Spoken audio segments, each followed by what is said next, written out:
दोस्तों, जैसा कि आपको पता है कि पूरे देश का किसान है वो गुस्से में है।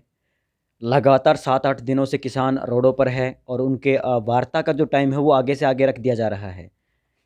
देश में जब किसान रोडों पर होता है तो पूरे देश की स्थिति है वो कहीं न कहीं डगमगाने लगती है, क्यों हर कोई प्रभावित होता है।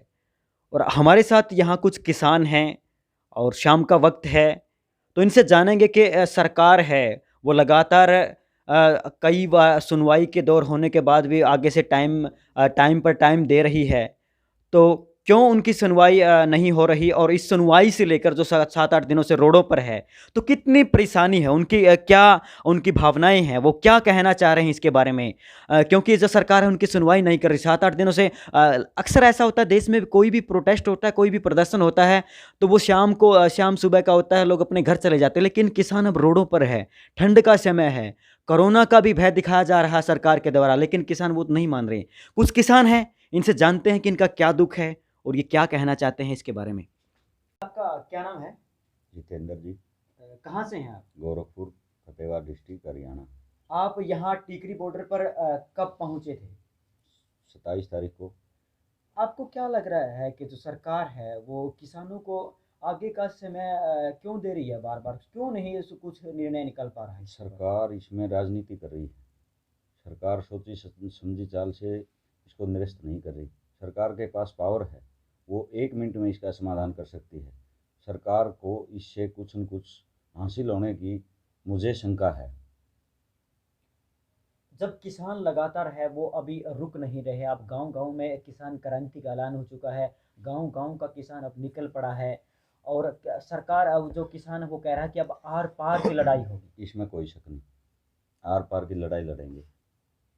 27 से बैठे हैं। जब तक सरकार के घुटने नहीं टिकेंगे, किसान पीछे नहीं हटेगा। हरियाणा से आप आते हैं, तो हरियाणा के अंदर जिस तरह से अब खट्टर की सरकार है, उसके बारे में क्या कहना चाहेंगे? कुछ किसानों को आतंकी करार भी दे रहे हैं, और जब साथ में जो सरकार मिलकर चला जेजेपी, जो किसान नेता माने जाते थे, वो भी अब अपने बयानबाजी से बच रहे, कोई बयान नहीं आया इस मुद्दे पर उनका। हरियाणा में कोई सरकार नाम की चीज़ ही नहीं है। ये केंद्र द्वारा चलाई गई सरकार है।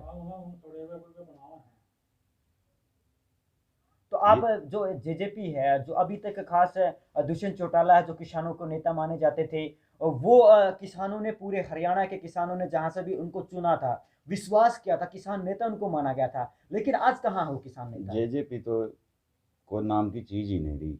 उसने किसानों से विश्वासघात किया है, खास तौर पर मेरे जैसे किसान से। क्यों आप दुष्यंत से इतना वो क्यों है? हम तन मन धन से उसके साथ जुड़े थे और उसने हमारे लिए कुछ नहीं किया। किसानों के लिए जो उसने वादे करके आया था, एक भी वादे पर नहीं है। बुढ़ापा पेंशन, विकलांग पेंशन, 75% हरियाणा के रोजगार, शराब के ठेकियां की उसने बहुत ही मांग थी, जिसने किसी पर भी खरा नहीं उतरा। आपका क्या नाम है? दिलबाग। आप क्या कहना चाहेंगे हरियाणा के अंदर जिस तरह से जो सरकार है उसने किसानों को आतंकी करार दिया है? देखिए, ये जो सरकार है ना, ये खट्टर सरकार, खटारा सरकार, ये बेऔलाद है।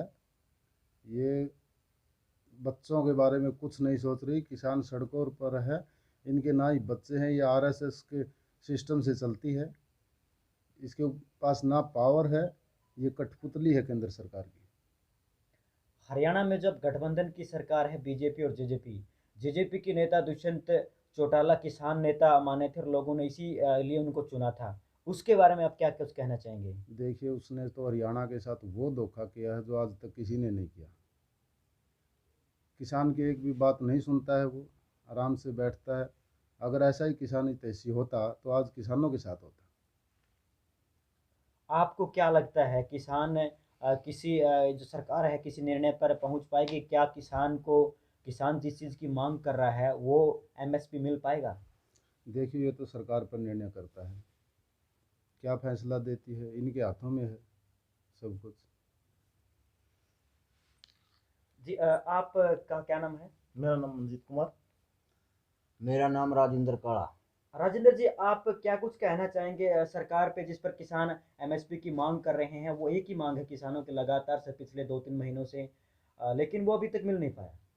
पहली तो इस मोदी सरकार ने ले लेता यो मोदी से नहीं, एक तो जबान का इतना कच्चा है, मेरे ख्याल में वो सब में को नहीं, झूठा आदमी, बिल्कुल ही झूठा। जितने वादे करे हैं निरा एक भी काम को नहीं कराया, एक भी किसा हुआ। फिर वादा तो इसकी आपकी भूल भी कराया था, ओके निभा दिया इसकी, वह छोड़ दिया है तुम्हें। वादा तो इसकी फौजिया के लिए भी कराया था, वह भी छोड़ दे। वादा किसाना ने भी कराया था, स्वामीनाथन की रिपोर्ट पहली कलम तक लागू करूँगा, वह भी छोड़ दी।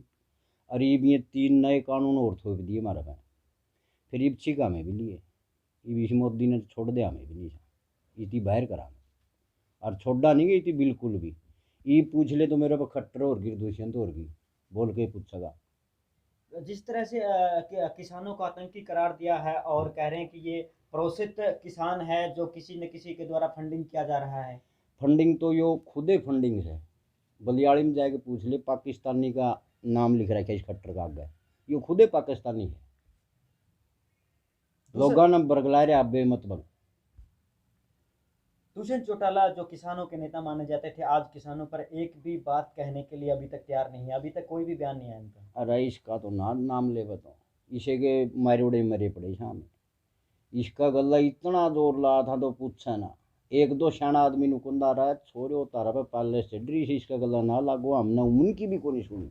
मखा इसमें तो कि मैं देखा देवीलाल का, इसमें नहीं देवीलाल का भाई पेशाब का टपका भी खून तो हो गया, बहुत बड़ी बात, और जमा लेके बैठेगा।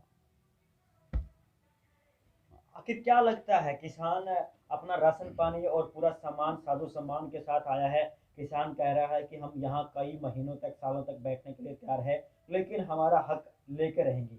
आपको क्या लगता है, मिल जाएगा किसानों अरे को? लेके रहोगे, इनकी क्या हिम्मत है यार, किसान एक हो गया, आम जन एक हो गया, इनकी तो कहानी कुछ नहीं रही।